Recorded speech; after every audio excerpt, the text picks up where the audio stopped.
ایھاالذین آمنوا ایمان والو. تو یہاں ایک بات یہ ہوگی، ٹھیک ہے. تو اس لیے اللہ پاک نے پہلی آیت میں فرمایا کہ یہ جو کفار ہیں ان کو ان کا مال نہیں ان کو بچا سکے گا، نہ ان کی اولاد ان کو بچا سکے گی اللہ کے عذاب سے. تو یہاں مزید اس کی تشریح فرماتے ہیں، یا ایھا الذین آمنوا، اے ایمان والو. پھر مومنوں کو تنبیہ کرتے ہیں کہ دیکھو ہوش کے ناخن لو،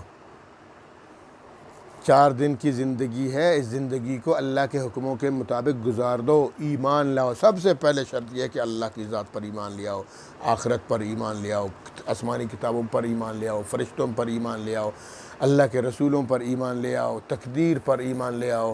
ہاں ان چیزوں پر ایمان لانے کے بعد پھر صرف ایمان ہی نہ لاؤ، پھر اچھے عمل. پھر جب اچھے عمل کرو گے، ہاں ایمان کے بعد کا جو عمل ہے وہ قابل قدر ہے. اس لیے فرمایا یا ایھا الذین آمنوا، اے ایمان والو، لا تتخذوا بطانة من دونکم، لا تتخذوا، نہ بنا لو، نہ ٹھہراؤ، بطانة دلی دوست، بیسٹ فرینڈ، رازدان، بھیدی ساتھی. ہاں یہ بطانة کے معنی یہی ہے.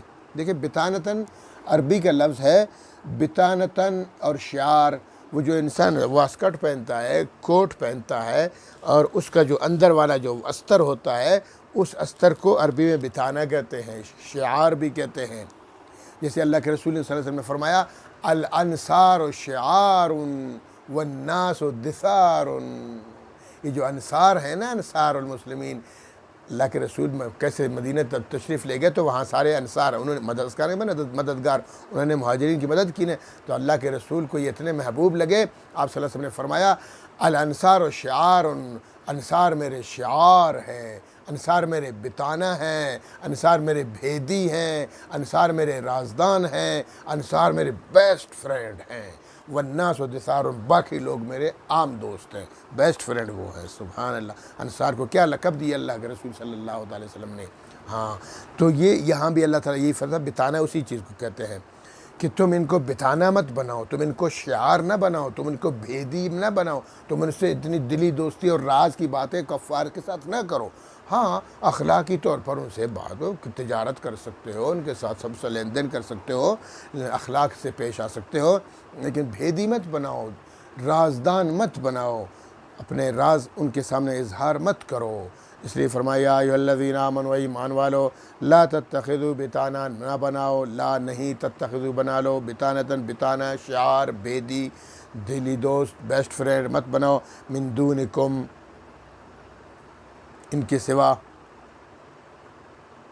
مسلمانوں کے سوا ان کو نہ بناؤ.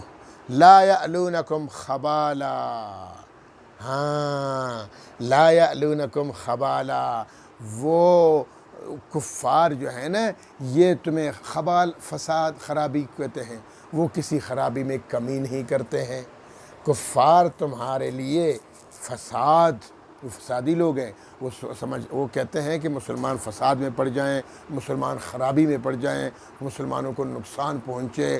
ہاں وہ تو ہمیشہ اسی ٹوہ میں رہتے ہیں، وہ اسی انداز میں مسلمانوں، ظاہری طور پر تو کچھ نہیں کہتے، حقیقتاً اسی طرح کہتے ہیں. کیوں؟ ودوا ما عنتم، وہ چاہتے ہیں کہ تم گرفتار ہو جاؤ، وہ چاہتے ہیں کہ تم پکڑے جاؤ، وہ چاہتے ہیں کہ تم مصیبتوں میں گھر جاؤ. ما عنتم، تمہاری تکلیفوں کو دیکھ کے وہ ودو چاہتے ہیں، خوش ہوتے ہیں. تو اس لیے فرمایا قد بدت البغضاء من افواہہم، قد بے شک بدت ظاہر ہوتی ہے، بغضاء دشمنی، کبھی کبھار دشمنی ظاہر ہوتی، من افواہہم ان کے منہ سے. افواہ جس کو کہتے ہیں افواہ پھیل گئی، منہ کی جمع ہے، ان کے منہ سے کبھی یہ ان کے دل کا جو خیال ہے اظہار ہو جاتا ہے، وہ غلطی سے کبھی اظہار خیال کر بیٹھتے ہیں. تو تمہیں تو خود پتہ ہے مسلمانوں کہ کبھی کبھار وہ اپنے معافی ضمیر کا اظہار بھی کر دیتے ہیں، اور تمہیں پتہ چلتا ہے کہ یہ تمہارے دوست کبھی نہیں ہو سکتے، یہ تمہارے ازلی دشمن ہیں. آپس میں کافر ایک ہیں لیکن تمہارے دشمن ہیں. اس لیے فرمایا وما تخفی صدورہم اکبر، وما اور جو کچھ تخفی جو چھپاتے ہیں فی صدور اپنے سینوں میں، جو اپنے سینوں میں اپنے دلوں میں جو راز چھپائے بیٹھے ہیں، تمہارے خلاف جو دشمنیاں لے کے چھپائے بیٹھے ہیں، جن کا وہ لوگ اظہار نہیں کرتے ہیں، وہ تو اکبر ہے، وہ بہت بڑا ہے، وہ دشمنی بہت بڑی ہے۔ تمہارے خلاف یہ دشمنیاں کرتے ہیں، تمام کفار مل کر مسلمانوں کو ابھرنے نہیں دیتے ہیں، مسلمانوں کے پاؤں کاٹنے کے پیچھے ہمیشہ لگے رہتے ہیں۔ تو مسلمانوں تمہیں کیا ہو گیا کہ تم ان کے اپنے رازدان ان کو بناتے ہو، ان سے دوستیاں کرتے پھرتے ہو؟ نہ کرو اس طرح سے، دوستیاں کرو تو صرف مسلمانوں سے کرو، رازدان بناؤ تو مسلمانوں کو بناؤ، کفار کے ساتھ کچھ بھی نہ کرو، یہ تمہارے دشمن ہیں۔ قد بینا لکم الآیات، یقیناً بینا ہم بیان کرتے ہیں، لکم تمہارے لیے الآیات اپنی آیتیں، ہم اپنی آیتیں واضح طور پر کھول کھول کے تمہارے لیے بیان کرتے ہیں کہ بچ کے رہو، کفار سے بچ کے رہو۔ ان کنتم تعقلون، اگر تم عقل مند ہو، اگر ذرہ برابر بھی عقل ہے تمہارے اندر تو کفار سے دوستیاں مت کرو۔